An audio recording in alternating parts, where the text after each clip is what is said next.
2 Tessalonicenses, capítulo 2, versículos 13 até o versículo número 15. Leiamos. Entretanto, devemos sempre dar graças a Deus por vós, irmãos amados pelo Senhor, porque Deus vos escolheu desde o princípio para a salvação, pela santificação do Espírito e fé na verdade, para o que também vos chamou, mediante o nosso Evangelho, para alcançardes a glória de nosso Senhor Jesus Cristo. Assim, pois, irmãos, permanecei firmes e guardais as tradições que vos foram ensinadas, seja por palavra, seja por epístola nossa. Até aqui, até o versículo 15, que o Senhor nos abençoe e que Ele aplique a sua palavra em nossos corações. Amém. Meus irmãos, meus amigos, há produtos e serviços que muitas vezes nós usufruímos ao longo da nossa vida aqui na terra, que às vezes a gente não para considerar o processo pelo qual esses produtos, esses serviços, eles passam até que eles possam chegar finalmente a nós, para que nós possamos usufruir deles, para que nós possamos nos beneficiar em relação aos mesmos. E aqui a gente podia dar uma infinidade de exemplos nesse sentido. Às vezes, coisas do nosso cotidiano, que de certa forma enxergamos com facilidade, mas muitas vezes a gente não atenta para todo o processo que permite que eles possam vir, repito, até nós, para que possamos usufruir, aproveitar e nos beneficiar em relação aos mesmos. Um exemplo desse fato, um exemplo dessa realidade que nós estamos falando é a água que chega em nossas casas, a água que chega em nossos lares. Talvez nós pensemos que seja um processo fácil para que ela possa chegar a cada um de nós, mas não é. Em primeiro lugar, como todos nós sabemos, há necessidade de chuvas para que a água ela venha a ser recolhida. E uma vez que ela é recolhida, uma vez que ela é captada, ela passa por um processo que a gente chama de processo de purificação. E aí vários produtos químicos eles são inseridos nessa água para que possa dar acesso e condições para que nós possamos consumi-la. Sulfato de alumínio, cloro, flúor, e aí depois que a água passa por esse processo, ela é conduzida àquilo que nós chamamos de estações elevatórias, para que ela possa ganhar pressão, e assim, para que ela possa ganhar pressão, e assim chegar com força às torneiras das nossas casas, das nossas residências. Então, com certeza, muitos de nós não havíamos pensado acerca disso, desse processo, que muitas vezes, repito, produtos e serviços têm, para que assim nós possamos com facilidade consumi-los. No sentido espiritual, meus irmãos, meus amigos, acontece algo parecido, acontece algo semelhante. Eu, você, todos nós, meus irmãos, todos nós, minhas irmãs, desfrutamos, nos beneficiamos de determinadas bênçãos, de determinadas realidades espirituais que muitas vezes a gente não para refletir, que muitas vezes a gente não para considerar como de fato essas coisas elas chegam até nós e como nós devemos nos beneficiar em relação a elas. Tomemos como referência, tomemos como exemplo a salvação. Infelizmente, muitas vezes a gente não entende, infelizmente, muitas vezes a gente não compreende os meios pelos quais a salvação ela se dá, ela é consumada, ela é experimentada em relação às nossas vidas. Nesse texto que nós acabamos de ler, 2 Tessalonicenses, capítulo 2, versículos 13 até o versículo número 15, o apóstolo Paulo, ele explica um pouco, pelo menos um pouco, acerca desse processo. Que processo? O processo da nossa salvação, o processo da nossa redenção. Ele mostra aqui nessa passagem, meus irmãos, ele mostra, através dessa passagem, meus amigos, os meios pelos quais a nossa redenção como povo de Deus, a nossa salvação como povo do Senhor, ela se dá em relação às nossas vidas. Contudo, o apóstolo Paulo, ele não estaciona nesse ponto, ele vai um pouco mais adiante e também nesse trecho ele aponta algumas consequências diretamente relacionadas à nossa salvação. para que a gente possa entender, para que a gente possa vislumbrar pelo menos um pouco do processo em que nós estamos inseridos, ou seja, a redenção e a redenção em Cristo Jesus. É por isso, meus irmãos, é por isso, meus amigos, que essa passagem que nós temos diante de nós, ela começa com essa palavra entretanto. Está aí logo no início do versículo 13. Aqui nós vemos um contraste, uma comparação que o apóstolo Paulo está fazendo em relação aos não salvos que, em virtude de não abraçarem a verdade, em virtude de não crerem no Evangelho, serão banidos da presença de Deus através da condenação, e isso você percebe nos versículos anteriores ao versículo 13, e aí Paulo faz a comparação dessas pessoas com os salvos, com os crentes, no caso específico, com os crentes de Tessalônica, que diferentemente dos ímpios, que não têm fé na palavra, que não se sujeita à palavra, que abraça a mentira, os crentes, eles abraçam com fé o Evangelho e por isso ele experimenta da salvação e salvação em Cristo Jesus. É interessante porque aqui nesse trecho, do versículo 13 até o versículo 15, o apóstolo Paulo, ele está louvando a Deus. O apóstolo Paulo, ele está agradecendo ao Senhor pela vida dos tessalonicenses, que apesar das dificuldades, que apesar das tribulações, que apesar dos sofrimentos, quando o evangelho foi implantado na cidade de Tessalônica, e a gente vê um pouco disso lá em Atos capítulo 17, eles, os tessalonicenses, estavam evidenciando uma fé pura, uma fé perfeita, uma fé forte, repito, não obstante as dificuldades por causa do Evangelho. E se você voltar um pouco lá para o primeiro capítulo da segunda carta de Paulo aos Tessalonicenses, sobretudo nos versículos 3 e 4, você percebe isso. Paulo fazendo menção, na verdade, elogiando a fé daqueles irmãos, a crença daquelas irmãs, repito, não obstante as dificuldades pelas quais eles estavam passando por causa do Evangelho. Paulo diz, olha só, versículo 3: Irmãos, cumpre-nos dar sempre graças a Deus, no tocante a vós outros, como é justo. Veja, pois a vossa fé, a fé dos tessalonicenses, cresce sobremaneira, e o vosso mútuo amor de uns para com os outros vai aumentando, a tal ponto que nós mesmos nos gloriamos de vós, nas igrejas de Deus, à vista da vossa constância e fé, em todas as vossas perseguições e nas tribulações que suportais. Então, era essa a realidade dos tessalonicenses. Eles estavam sofrendo por causa do Evangelho, eles estavam sendo perseguidos por causa do Evangelho, contudo, todavia, não obstante, eles estavam demonstrando fé, amor, que saltava à vista do apóstolo Paulo, razão pela qual ele faz esse destaque aqui.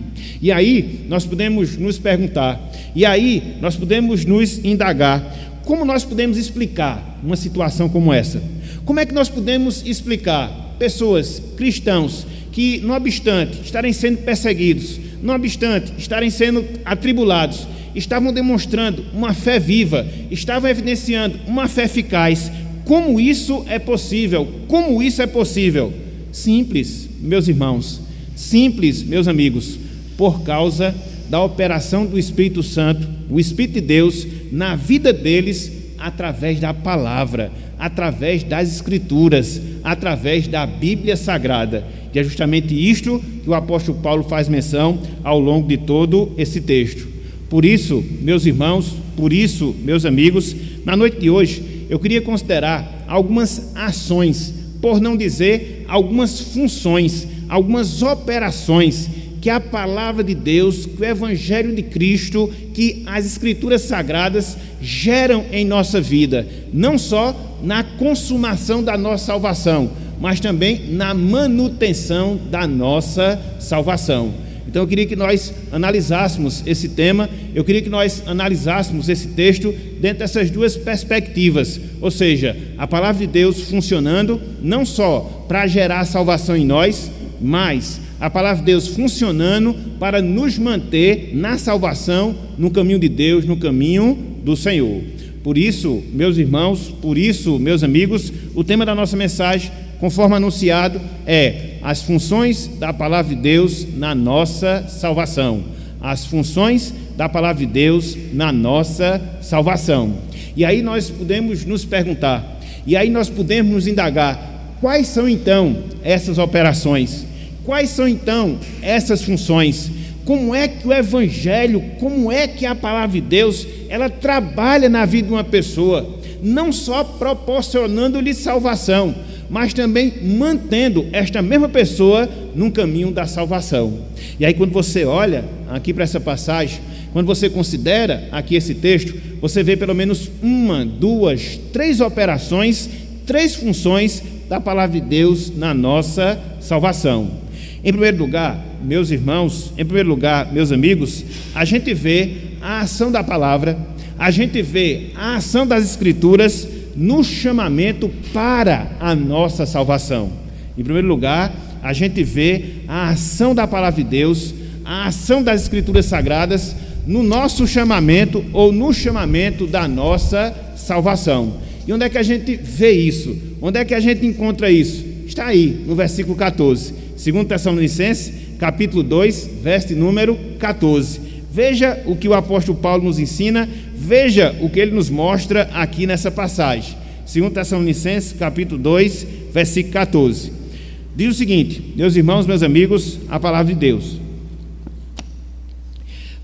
Para o que também vos chamou, mediante o nosso Evangelho, para alcançardes a glória de nosso Senhor Jesus Cristo.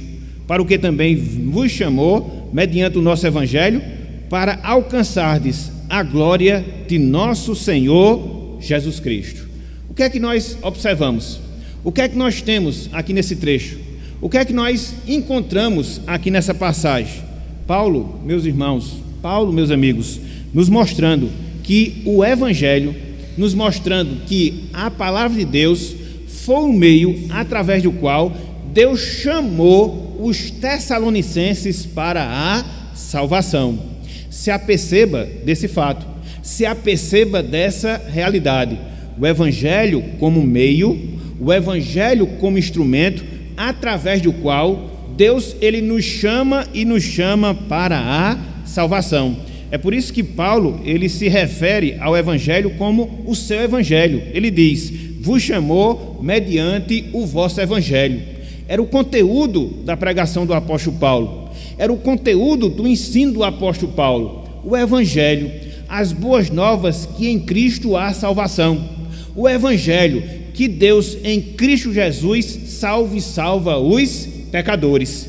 É interessante porque quando você percebe, eu vou pedir que nós façamos esse exercício, quando a gente considera a instalação do Evangelho por parte do apóstolo Paulo na cidade de Tessalônica, a gente vê justamente isso, ele usando o Evangelho de Cristo, a gente vê justamente isso, ele ministrando Cristo e este crucificado, para que a partir desse trabalho Deus chamasse algumas daquelas pessoas da cidade para a partir delas formar a igreja de Tessalônica. Sem desmarcar esse texto aí de 2 Tessalonicenses, capítulo 2, vamos lá para Atos dos Apóstolos, capítulo número 17. E aqui vê um pouco da história de como aquela igreja foi implantada e o que foi que Paulo usou para que pudesse implantar aquela igreja. Olha só que coisa fantástica, harmonizando-se com o que nós estamos estudando hoje pela manhã, estudaremos também no próximo domingo pela manhã. Atos 17, versículos 3 e também o versículo número 4. 2, 3 e 4, para entendermos melhor aqui o contexto da passagem. Atos 17, 2, 3 e 4. Então veja o que diz aqui a palavra. Paulo, segundo o seu costume, foi procurá-los, no caso judeus, e por 3 sábados arrazoou com eles acerca das Escrituras. E o que é que ele falava dentro dessa pregação da Escritura? Versículo 3: expondo e demonstrando ter sido necessário, veja, que o Cristo padecesse e ressurgisse dentre os mortos, e este se dizia ele, é o Cristo Jesus que eu vos anuncio. Alguns deles foram persuadidos e unidos a Paulo e Silas, bem como numerosa multidão de gregos piedosos e muitas distintas mulheres. Então veja, meus irmãos, esse vosso evangelho, esse nosso evangelho, ao qual Paulo faz menção aqui no versículo 14. O que era esse Evangelho? O que era as boas novas de salvação? Cristo Jesus, sua morte e ressurreição. E a gente vê a eficácia do Evangelho chamando pessoas. A gente vê a eficácia do Evangelho chamando pessoas para a salvação. E é assim, meus irmãos, é dessa forma, meus amigos, que nós devemos enxergar o Evangelho, que nós devemos enxergar a palavra de Deus como um meio, como um instrumento através do qual Deus chama pecadores ao arrependimento, Deus chama pecadores ao reconhecimento de Cristo Jesus como Senhor e Salvador das suas vidas. É claro que quando isso se dá, é evidente que quando isso ocorre, nós podemos enxergar um verdadeiro milagre, porque de maneira invisível, na medida em que nós ministramos a palavra, que expomos o Evangelho, que anunciamos a Cristo, o Espírito Santo, meus irmãos, o Espírito Santo, meus amigos, ele começa a trabalhar em determinadas vidas, em determinadas pessoas separadas, destinadas por Deus para a salvação, abrindo o seu entendimento, abrindo a sua compreensão, para que eles possam enxergar, para que eles possam perceber quem é Cristo e se voltar para Ele, em arrependimento, em confissão de pecados. Há uma verdadeira demonstração miraculosa de Deus quando nós pregamos o Evangelho.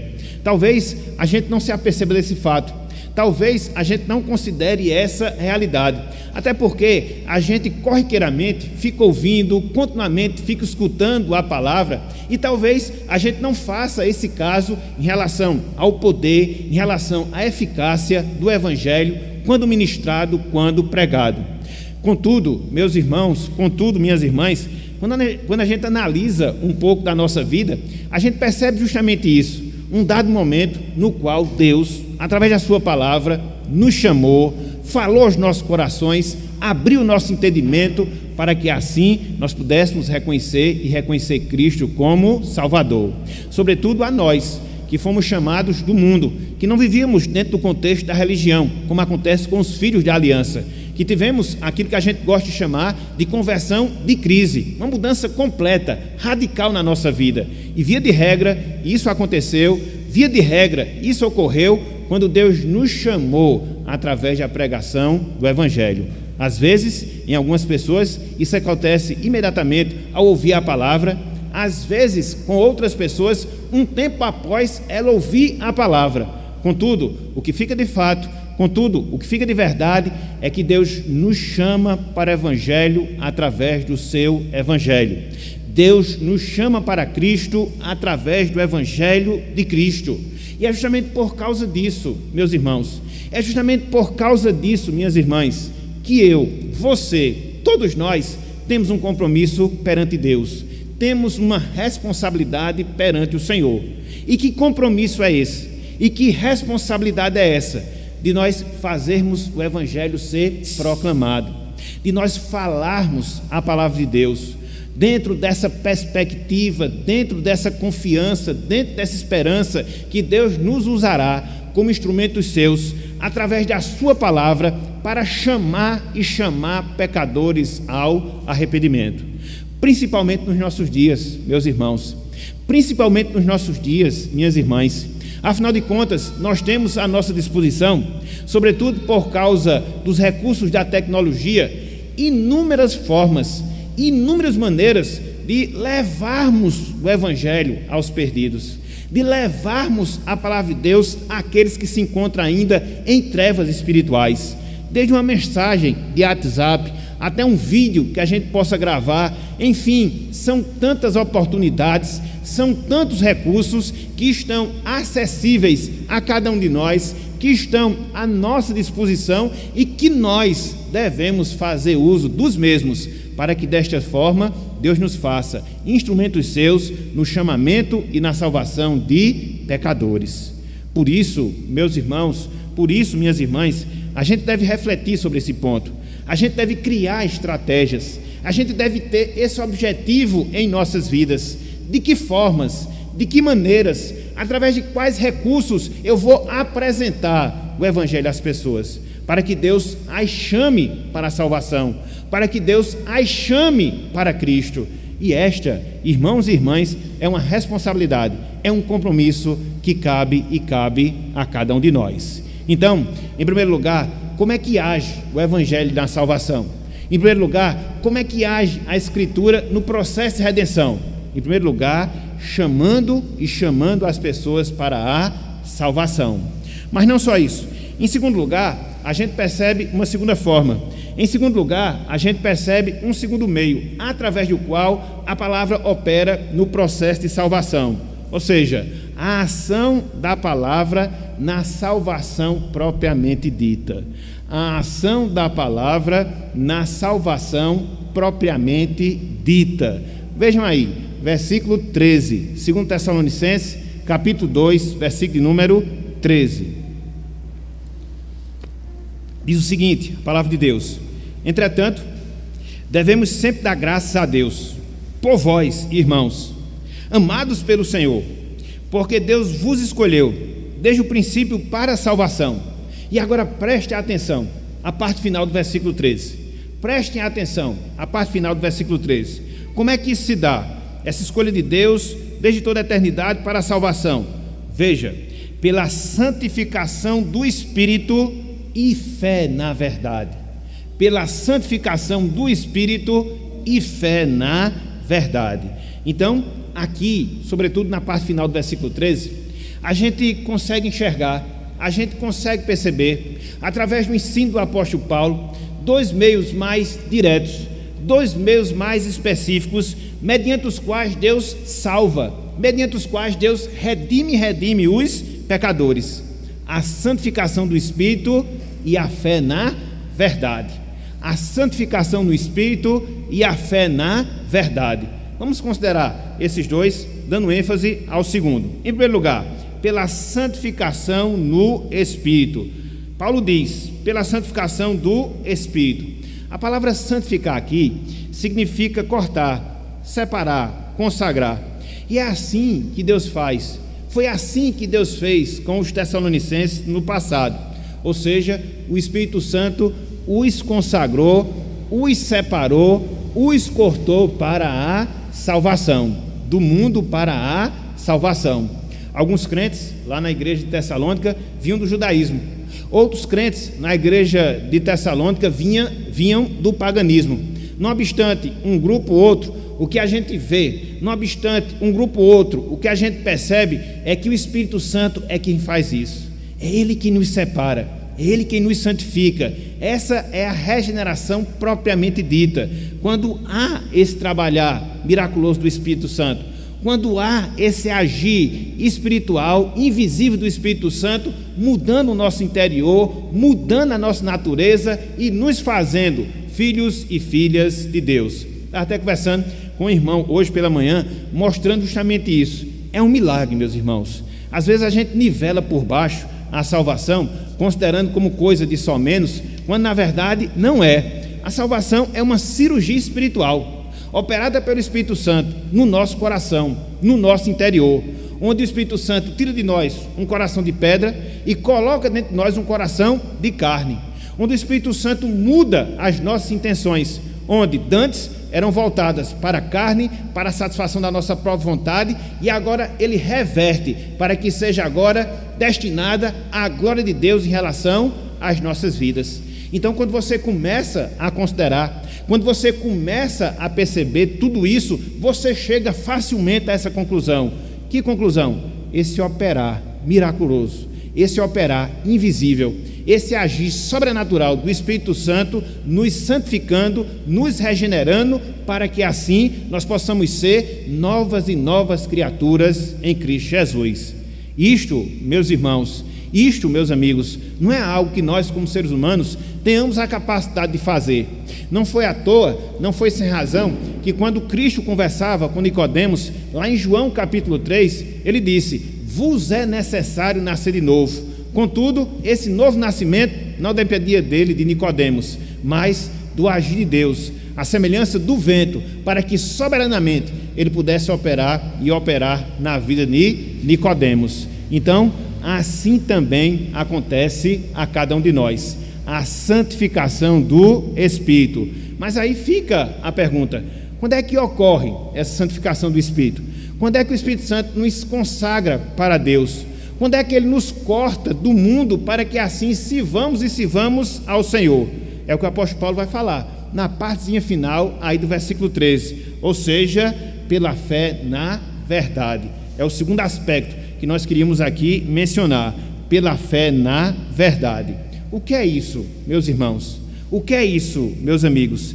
É uma firme confiança, é uma firme esperança que nós temos nas boas novas do Evangelho, que revelam Cristo, a sua salvação, que revelam Cristo, o seu sacrifício em favor dos nossos pecados, que revelam Cristo, o justo, morrendo pelo seu povo, que revela Cristo, o santo, tomando o nosso lugar de pecador na cruz do Calvário.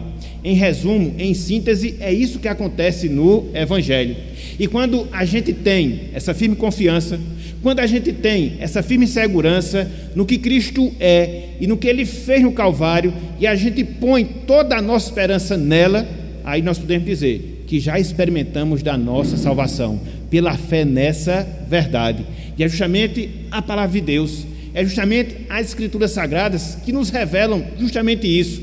Cristo é a sua salvação, Cristo e o seu sacrifício, Cristo e o seu lugar que Ele tomou em relação a nós na cruz, para que assim pudéssemos experimentar de verdadeira salvação. Então, é nesse nível, meus irmãos, é nessa condição, meus amigos, que Deus Ele requer que nós cheguemos, pela fé e fé na verdade.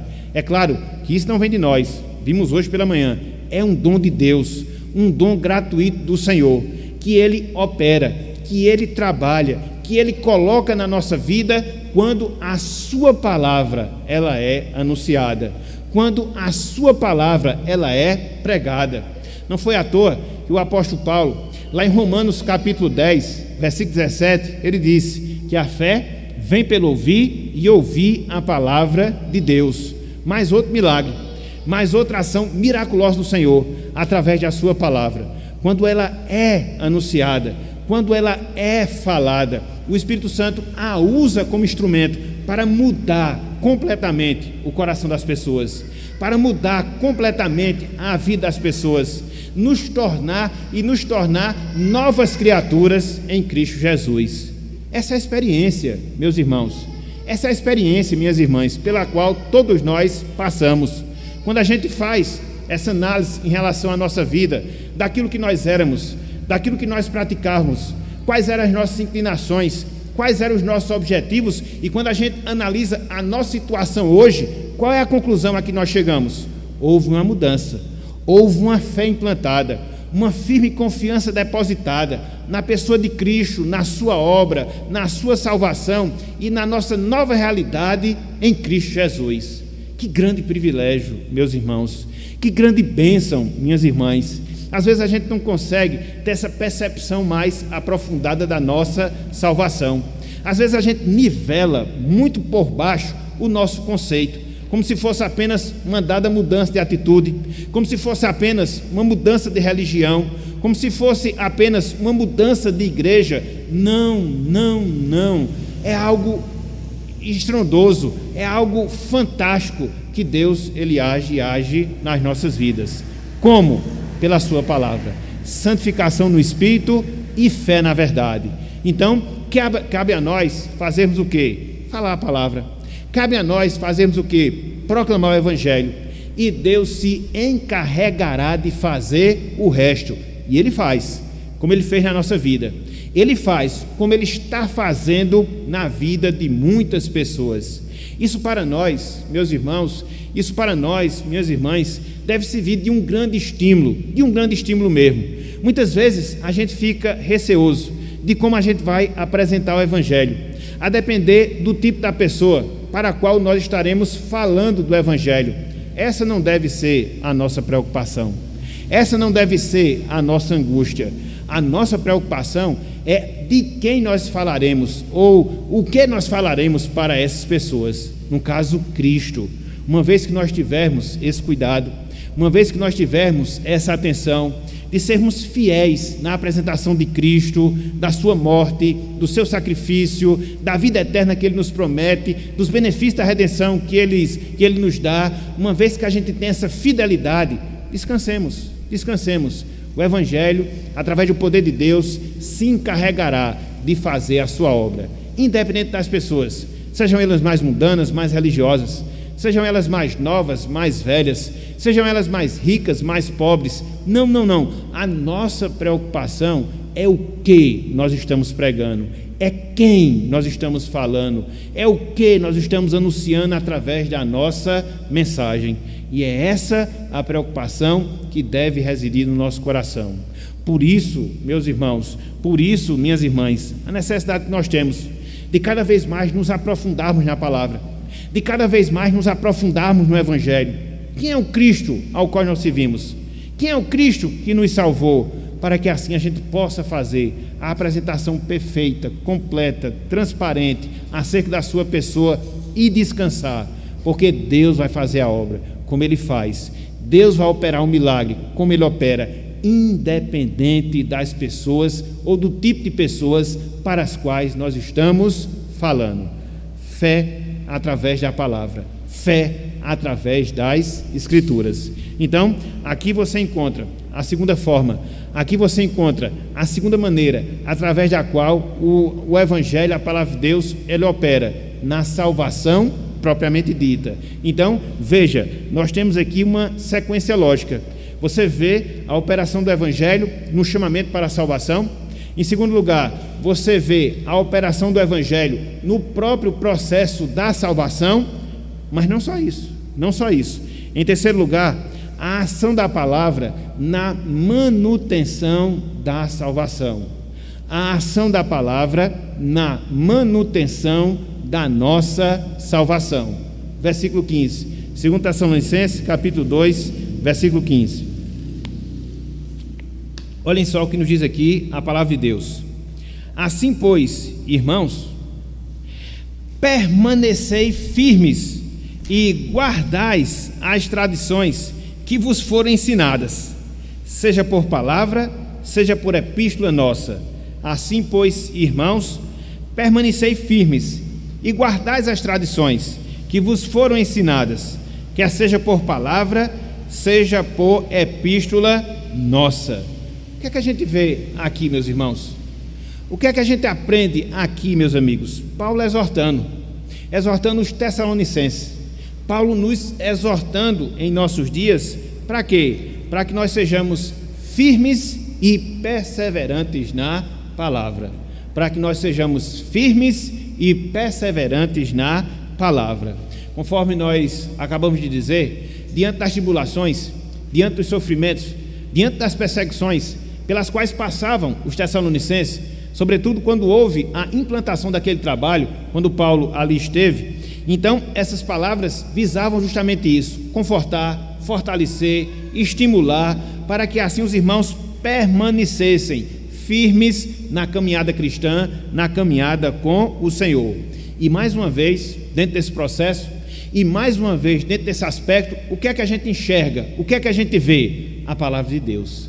Você vê a palavra de Deus no chamamento para a nossa salvação? Você vê a palavra de Deus na própria consumação da nossa salvação? Você vê a palavra de Deus na manutenção da nossa salvação. E qual é a exortação que Paulo faz? Diretamente vinculada à palavra, que nós devemos permanecer firmes. É por isso que ele fala: permanecei firmes e guardai as tradições. Essa expressão que nós temos aí, permanecer firme, era uma linguagem militar que era utilizada no Império Romano ou no exército romano nos tempos do apóstolo Paulo. Literalmente falando, ela significa permanecer constante. Literalmente falando, ela significa permanecer fiel. Literalmente falando, significa guardar o posto que nos foi confiada, ou o posto que nos foi confiado.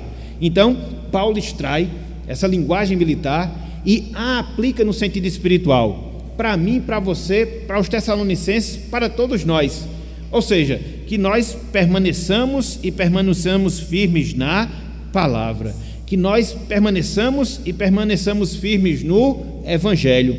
Essa é a recomendação, esta é a exortação, esta é a demonstração que Deus nos faz e que vai assim nos manter na redenção, nos manter no caminho da salvação. Mas aí a gente pode se perguntar, mas aí a gente pode se indagar, mas na prática como é que a gente permanece firme? Na prática como é que a gente permanece inabalável na palavra, guardando o nosso posto, perseverante, seguro, firme? Como é?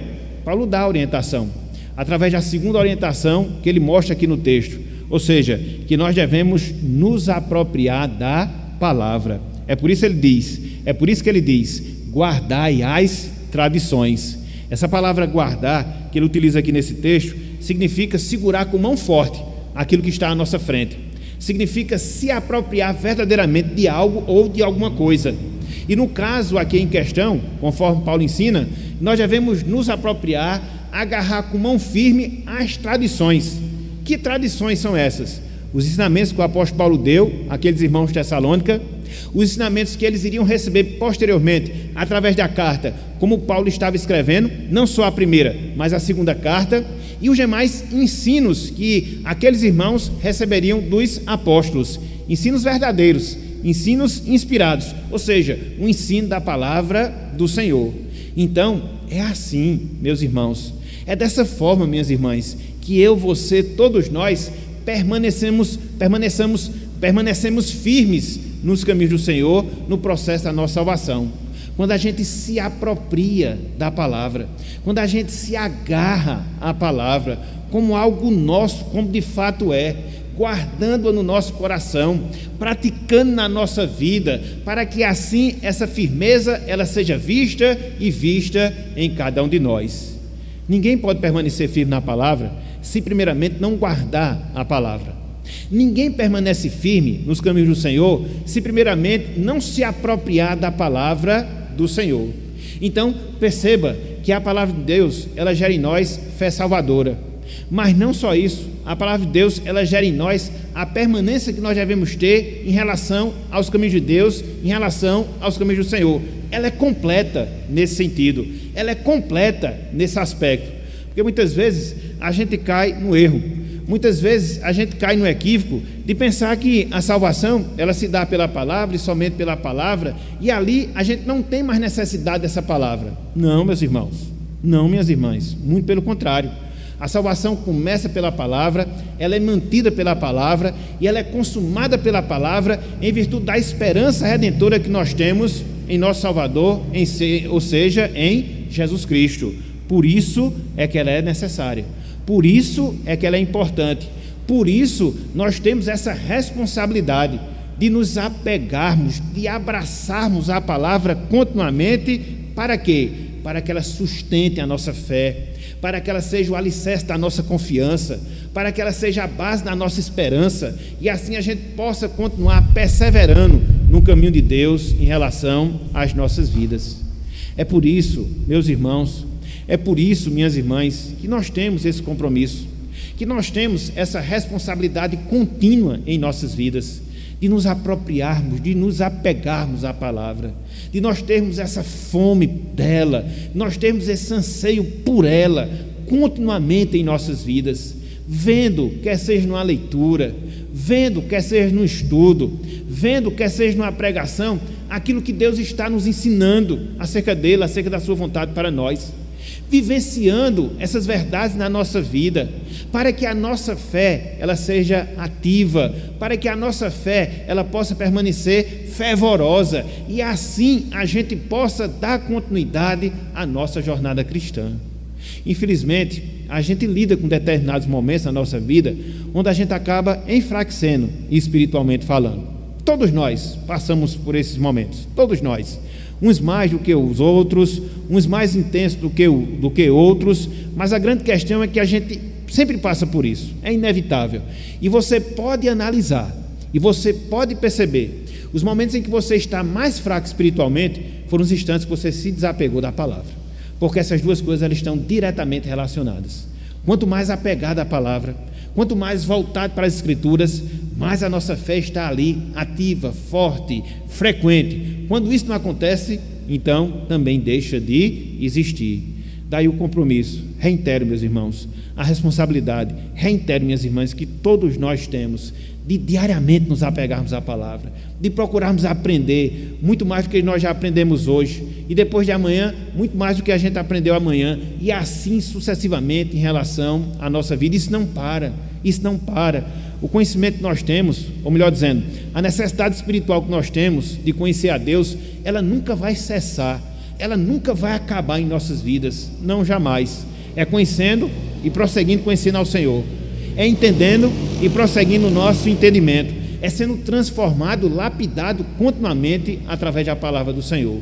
É por isso que a gente insiste nesse ponto, é por isso que a gente bate nessa tecla, principalmente nessa realidade que a gente está vivendo, onde a gente percebe muitos esfriando na fé, onde a gente percebe muitos enfraquecendo na sua jornada cristã, e pode analisar, pode considerar, é falta de palavra. Às vezes a gente dedica muito pouco tempo às Escrituras. Nada contra, mas muitas vezes a gente assiste um filme, passa ali 90 minutos num filme, e às vezes a gente não tem a coragem de passar 15 minutos estudando a palavra do Senhor. Então perceba que é desproporcional, não pode ser assim. No mínimo, dentro da mesma proporção, no mínimo, dentro da mesma toada. Para quê? Para que a gente possa, de fato, se apropriar da palavra, permanecer firme e assim seguir na nossa jornada cristã. É como nós falamos, meus irmãos, é como nós dizemos, minhas irmãs, a gente não vai viver daqui para frente dias fáceis, não, muito pelo contrário, e de certa forma a pandemia já nos mostrou isso, e daqui para frente vai ser de mal a pior. Não esperemos que o mundo vai melhorar, que as coisas vão ser facilitadas para o cristianismo, não, se a gente tiver nessa perspectiva, a gente vai estar vivenciando um grande engano, não. Então, o que é que vai nos manter firme? O que é que vai nos segurar? O que é que vai nos fortalecer no caminho? Palavra. Por isso Paulo diz: permanecei firme e guardai as tradições ensinadas pelos apóstolos, as verdades de Deus, que Deus nos destinou através da sua palavra. Então, nessa noite de hoje, o que foi que nós observamos? Nessa noite de hoje, o que foi que nós vimos? 3 funções, 3 operações que a palavra de Deus gera dentro do nosso processo de salvação. Em primeiro lugar, a palavra nos chama à salvação. Em segundo lugar, a palavra produz a salvação propriamente dita. E, em terceiro lugar, a palavra nos mantém no caminho da salvação. E é por causa disso, meus irmãos, é por causa disso, minhas irmãs, que a gente precisa se voltar cada vez mais para ela. E conforme nós falamos hoje pela manhã, essa palavra de Deus, ela é personificada na pessoa de Cristo. Cristo é a personificação das Escrituras, da palavra do Senhor. Não foi à toa que lá no Salmo 40, versículo 7, ele diz, no verso do livro está escrito a meu respeito. Então, quando a gente se volta para a palavra, a gente está se voltando para o próprio Cristo. Quanto mais a gente dedica tempo à palavra, mais tempo a gente está passando com Cristo. Quanto mais a gente se fortalece na palavra, mais nós estamos nos fortalecendo em Cristo. Então, que a gente não possa perder essa oportunidade, que a gente possa aproveitar cada vez mais tempo com o nosso Salvador, ouvir a sua voz, considerar as suas instruções, atentar para as suas admoestações, para que Ele venha ser o mestre da nossa vida, que nos conduz em todas as áreas, que nos dirige em todos os momentos da nossa vida, e conforme Deus disse a Josué, a gente possa ser bem sucedido no que nós realizarmos. O nosso sucesso espiritual, e até de certa forma o nosso sucesso em termos seculares, depende disso, da fidelidade à palavra. Contudo, a gente não pode ser fiel àquilo que a gente não sabe, a gente não pode ser fiel àquilo que a gente não entende. Por isso é necessário nos voltarmos para ela, nos voltarmos para esse Cristo, para que assim, por Ele e sua instrução, a gente possa ser guiado no caminho da verdade e assim fortalecer cada vez mais a nossa fé, para que desta forma, mais cedo ou mais tarde, a gente possa estar na presença desse Cristo para a glória de Deus. Então, que nós possamos ter essa visão, que nós possamos ter essa perspectiva. E aquelas pessoas que porventura estão conosco, ou que nos assistem, ou que nos assistirão, que ainda não experimentam dessa bênção, que ainda não experimentam essa salvação, o que é que a gente tem para oferecer em termos de lição, em termos de aplicação final? A necessidade que você tem de se voltar para essa palavra, a necessidade que você tem de se voltar para as Escrituras Sagradas. Às vezes acontece isso, como aconteceu comigo mesmo, em relação ao processo da minha salvação.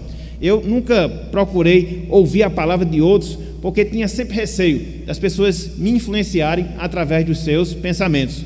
Foi o que eu fiz, me voltei para a palavra, lendo, estudando, e foi o instrumento através do qual Deus usou para abrir meu entendimento, reconhecer Cristo, entregar meu caminho a Ele, e assim estar como nós estamos até hoje, observando e considerando a sua palavra.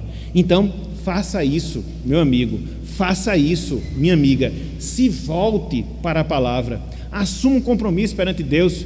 Se porventura você não quer ouvir pessoas ensinando da palavra, busque você mesmo a verdade, leia as Escrituras, clame por misericórdia, para que Deus lhe abra o entendimento e faça a oração que o salmista fez no Salmo 19: desvenda os meus olhos para que eu contemple as maravilhas da tua lei. Assuma esse compromisso com o Senhor, assuma esse desafio com Deus, para que Ele lhe fale o coração, para que Ele possa lhe mostrar quem de fato você é, para que Ele lhe revele a beleza que Cristo é. E aí você não vai ter uma outra opção, você não vai ter um outro caminho, a não ser se dobrar perante os pés desse Cristo.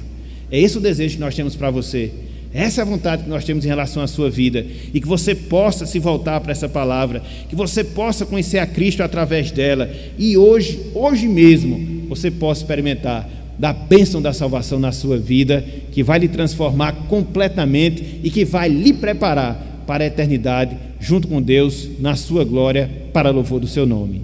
Então, que Deus nos abençoe, meus irmãos, que Deus nos abençoe, meus amigos, e que cada vez mais nos voltemos e nos valorizemos, e valorizemos a sua santa e bendita palavra. Que o Senhor nos abençoe. Amém.